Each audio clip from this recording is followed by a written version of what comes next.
Hi, I'm Andrew, and welcome back to Fantasy Aid. I'm giving you 10 prospects that you should know about in Dynasty leagues. Number 1 on my list is Victor Robles of the Nationals. Really excited for this guy. 352 average last year in Single A, 4 home runs, 27 RBIs, 24 stolen bases. He's never hit under 300 at any level he's played so far. If this is a guy that, if you have a minor league draft in your league and it's fairly deep, this is a guy I would seriously consider because he's going to start getting hype soon. So cash in before then. Number 2 on my list is Amir Guerrero Jr. of the Blue Jays. He signed with them last year out of the international draft. He's only 16 years old, so he is really far away from the major leagues right now. But with the skill set this kid has, he needs to start being drafted in minor league drafts, in deep leagues, and even in a little bit shallower leagues with minor league drafts, because his skill set is that good. I mean, he's the son of Vladimir Guerrero, possibly a future Hall of Famer. So definitely keep an eye on him. Number 3 on my list is Pierce Johnson, a starting pitcher for the Cubs. He played in Double-A last year. He developed a changeup in the offseason, which is interesting.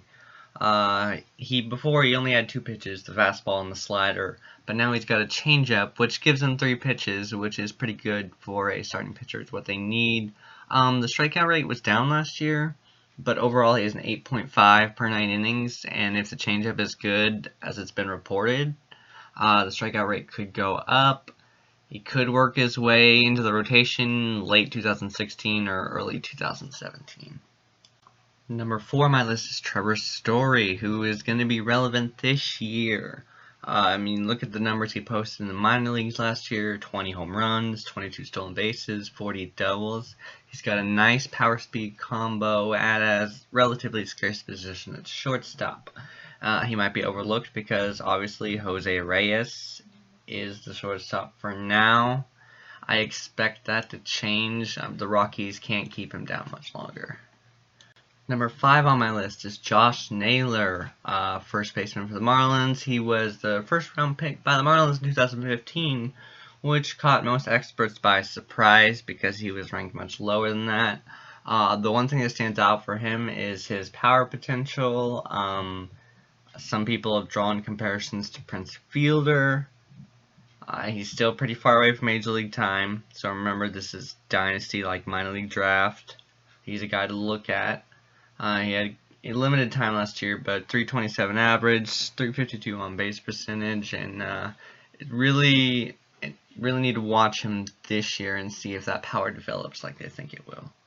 Number 6 on my list is Trevor Clark from the Brewers. For an outfielder, he doesn't have a lot of power, but I think his speed and contact skills will make up for it. You see what he did in the minors last year: 25 stolen bases, 44 doubles. 39 walks to 44 strikeouts. He's got great discipline. I love that about minor leaguers. I don't like high strikeout guys. He's only played in rookie league so far. He'll either be in single A or double A or a combination of both this year. So he's a guy to keep an eye on and see if that success continues. Number 7 on my list is Cody Palms, also from the Brewers. Now, on this guy, he's not as high upside as some of the guys on the list, but I think he's a guy you should at least be aware of. He projects to be able to handle a heavy workload, a lot of innings. He did well last year with a 2.29 ERA. He needs to increase the strikeout rate. I'm hoping he can do that this year. It was at 7.05 last year, but he's just a guy to keep in the back of your mind. Number 8 on my list is Harold Ramirez, an outfielder from the Pirates. He played in Single A last year. He's got good contact skills. He had an average of 337 in the minors, as you can see. It remains to be seen if the power can develop. He would be a much better prospect if that power can, but he does have speed. He does have good contact skills. But with the Pirates outfield the way it is, don't expect him to... He could advance to AAA pretty quickly, but not really crack the Major League roster because of the way the outfield's situated. I would project a late 2017 call-up in September and possibly 2018 if McCutchen's not re-signed. Number 9 on my list is Cornelius Randolph, a shortstop from the Phillies. He was their #1 draft pick last year. Excellent plate discipline. 32 walks to 32 strikeouts. Love seeing that. He only had 1 home run, but he didn't play a whole lot last year. I think he can hit more than that. The Phillies have 2 top shortstops in the minors, actually. The other one being J.P. Crawford, who's pretty close to the majors. He's just a guy to keep an eye on. He looks like he can hit for a good average. I'd like to see that plate discipline continue and see if he can develop 15 stolen bases, somewhere around there. Number 10 on my list is Aaron Blair, who was involved in the Shelby Miller deal.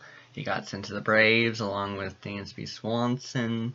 He had an outside shot to start in the rotation in Arizona, but with the move to the Braves and the situation they're in, he's definitely going to start in the majors.